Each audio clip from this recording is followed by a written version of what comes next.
प्रस्तुत है जिले में आजकल।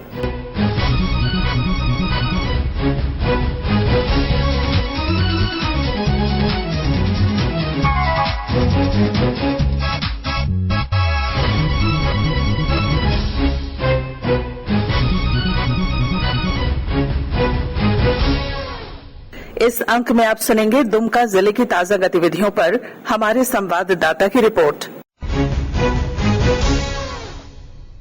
के साथ हमारे दुमका संवाददाता। दुमका जिले में बाबा बासुकीनाथ के तिलकोत्सव के साथ वसंतोत्सव शुरू हो गया। बसंत पंचमी को बाबा बासुकीनाथ का तिलक चढ़ाया गया। परंपरा के अनुसार मिथिलांचल से हजारों की संख्या में स्त्री पुरुष पीले परिधान में बाबा के तिलक का सामान लेकर पहुंचे। बासुकीनाथ धर्मरक्षण सभा के अध्यक्ष मनोज पंडा बताते हैं कि ऐसी मान्यता है कि माता गौरी मिथिलांचल की बेटी हैं, इसलिए मिथिलांचल के लोग स्वयं को बाबा का साला मानते हैं और वसंत पंचमी के दिन बाबा का तिलक चढ़ाने के लिए यहाँ पूरी भक्ति, श्रद्धा और अधिकार के साथ आते हैं।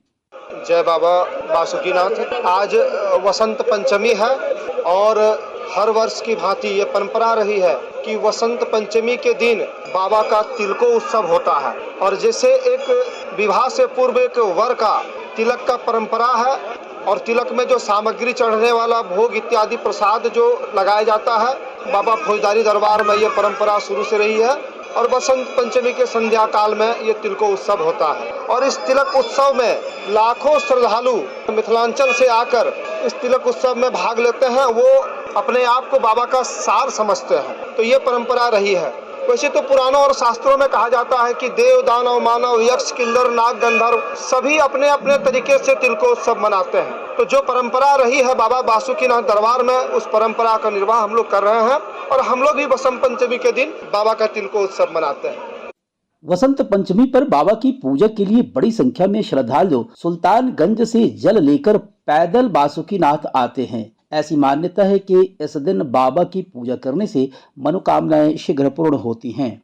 सुल्तानगंज में पहुंच करके एक दिन पहले पहुंचते हैं, जिसको नरक निवारण चतुर्दशी कहा जाता है। उस दिन हम लोग व्रत में उपवास में वहां रहते हैं और रात्रि के संध्या के समय हम लोगों को खुद अपने आश्रम में भोजन बनाया जाता है, बनता है और सारे बम उस प्रसाद को पाके फिर आराम करते हैं। सुबह में गंगा जी के तट में जाते हैं और बाबा वैद्यनाथ के नाम से, मैया पार्वती के नाम से, भैरव लाल के नाम से, बाबा बासुकीनाथ के नाम से जल भरते हैं। झारखंड मुक्ति मोर्चा ने 2 फरवरी को अपना 46वां स्थापना दिवस परंपरागत रूप से दुमका की गांधी मैदान में मनाया। इस अवसर पर विशाल जनसभा हुई, जिसे पार्टी के अध्यक्ष और प्रदेश के मुख्यमंत्री हेमंत सोरेन के अलावा विधायक बसंत सोरेन, कल्पना सोरेन, लुइस बरांडे, दुमका सांसद नलिन सोरेन, राजमहल सांसद विजय हासदा, राज्यसभा सदस्य महुआ मांझी आदि ने संबोधित किया। इस अवसर मुख्यमंत्री ने कहा कि आज देश का सबसे पिछड़ा राज्य झारखंड प्रदेश, क्यों? एक योजनाबद्ध तरीके से इस राज्य को पिछड़ा करने का कुछ सामंती सोच वालों ने एक बेड़ा उठा रखा, क्योंकि यहाँ के नौजवान, यहाँ के आदिवासी मूलवासी, यहाँ आने वाली हमारी पीढ़ी अपने पैरों पर खड़ा ना हो पाए। दुमका स्थित बिरसा कृषि विश्वविद्यालय का क्षेत्रीय कृषि अनुसंधान केंद्र संताल परगना में मोटे अनाज की खेती को बढ़ावा देने के लिए सतत प्रयत्नशील है। दुमका क्षेत्रीय कृषि अनुसंधान केंद्र के फार्म में मोटे अनाज के बीजों को प्रसंस्कृत किया जा रहा है। RK नीरद, आकाशवाणी समाचार, दुमका। अभी आप सुन रहे थे दुमका जिले की ताजा गतिविधियों पर हमारे संवाददाता की रिपोर्ट पर आधारित कार्यक्रम जिले में आजकल।